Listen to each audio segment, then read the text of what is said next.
Vote নয়, সরস্বতী পুজো হলো একেবারে কড়া পুলিশি প্রহরায় স্কুল থেকে কলেজে। সেই ছবি আপনাদের সামনে রাখবো।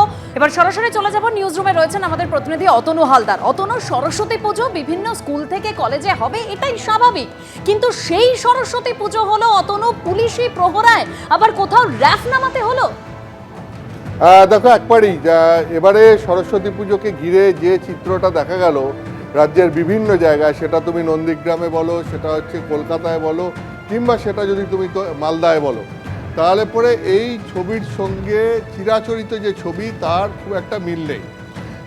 কেন বলছি এই কথা? তার কারণ হচ্ছে, তুমি জানো যে এবারে যোগেশচন্দ্র চৌধুরী ডে কলেজ এবং যোগেশচন্দ্র চৌধুরী ল কলেজের এই যে সরস্বতী পুজো নিয়ে যে গণ্ডগোল, সেই গণ্ডগোল কলকাতা হাইকোর্ট পর্যন্ত গড়িয়েছে এবং হাইকোর্টের নির্দেশে সেখান থেকে নির্দেশ দেওয়া হয়েছে কলকাতা পুলিশের একজন জয়েন্ট সিপির নেতৃত্বে পুলিশি পাহারায় সেই পুজো হবে। এবং তারপর তুমি দেখলে যে গতকাল সেখানে শিক্ষামন্ত্রী নিজে গিয়ে কীভাবে ছাত্রছাত্রীদের ক্ষোভের মুখে পড়লেন, তাদের নানান দাবি দেওয়ার মুখে পড়লেন, এবং আজকেও সেখানে পুলিশ দিয়ে পুজো হচ্ছে। এবার এই ছবিটা শুধু এখানে এই কলকাতাতে শুধু নয়, এই ছবিটা তুমি নন্দীগ্রামে যদি দেখো, এই ছবিটা সেখানেও তাই।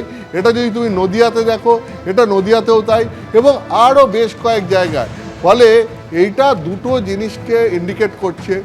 এক হচ্ছে যে কোথাও কি একটা সার্বিকভাবে যে স্কুল কলেজের মতো এইরকম শিক্ষাক্ষেত্রে সেখানে কি কোনো একটা অস্থিরতার পরিবেশ তৈরি হচ্ছে, এবং সেই কারণেই কি সেখানে পুলিশ দিয়ে আজকে সরস্বতী পুজো করতে হচ্ছে। এবং কোথাও একটা এমন একটা মেরুকরণের পরিস্থিতি তৈরি হয়েছে যে রাজনৈতিক মেরুকরণের জন্য তার ছাপ এসে পড়ছে শিক্ষাঙ্গনেও, এবং সেখানে ছাত্রছাত্রীদের সরস্বতী পুজোকে কেন্দ্র করে এমন পরিস্থিতি তৈরি হচ্ছে যে যেখানে পুলিশি পাহারায় সরস্বতী পুজো করতে হচ্ছে। এইটা এখন রাজ্য জুড়ে যেটা হয়েছে, যদি একটা বা দুটো ঘটনা হতো তাহলে হয়তো বিচ্ছিন্ন ঘটনা বলা যেত, কিন্তু এখানে একাধিক ঘটনা একাধিক জায়গায় একই রকমের জিনিস হচ্ছে। ফলে ছবিটা যে খানিকটা পরিবর্তিত হচ্ছে আগের থেকে, সেটা এখন বলাই যায়। ধন্যবাদ অতনু। কলেজে কলেজে পুলিশের পাহারায় সরস্বতী বন্দনা, আর তা নিয়ে রাজনৈতিক তরজাও তুঙ্গে। মমতা বন্দ্যোপাধ্যায়কে প্রথমে আমি কংগ্র্যাচুলেশনস জানাবো, কারণ উনি যে স্বপ্ন দেখেছিলেন পশ্চিমবঙ্গকে পশ্চিম বাংলাদেশ বানানোর, তাতে উনি কিছুটা হলেও সফল হয়েছে। যেমন বাংলাদেশে হিন্দুদের এই মুহূর্তে পুজো করতে হয়, সে দুর্গা পুজো হোক বা অন্যান্য পুজো হোক, সেই পুজোটা করতে হয় পুলিশই বা আর্মি পাহারায়, নাহলে মূর্তি ভাঙা হয়। তো আজকে পশ্চিমবঙ্গেও সেটা করতে হচ্ছে, এবং যোগেশচন্দ্র কলেজ মানে মুখ্যমন্ত্রী স্বয়ং যেখানে ল পড়েছেন সেখানে। অতএব আমার মনে হয় মুখ্যমন্ত্রীর এর জন্য কংগ্র্যাচুলেশনস প্রাপ্ত।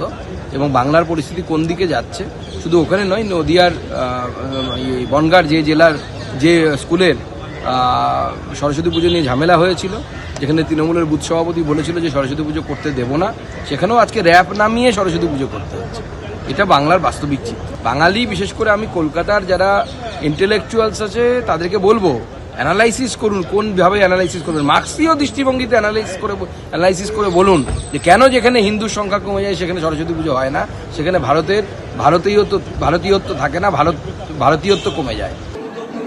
আলামিন মন্ডল বলে তৃণমূলের বুথ সভাপতি, তিনি নদিয়া জেলার হরিণঘাটার নগর উগড়াতে বিদ্যালয়ে গিয়ে হেডমাস্টার মশাইকে কি বলেছেন আপনারা দেখেছেন।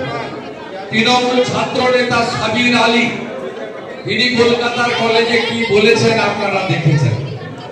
স্বাভাবিকভাবে এই ঘটনাগুলিতে প্রত্যক্ষভাবে সরকারি দল ইনভলভ, এটা প্রমাণিত।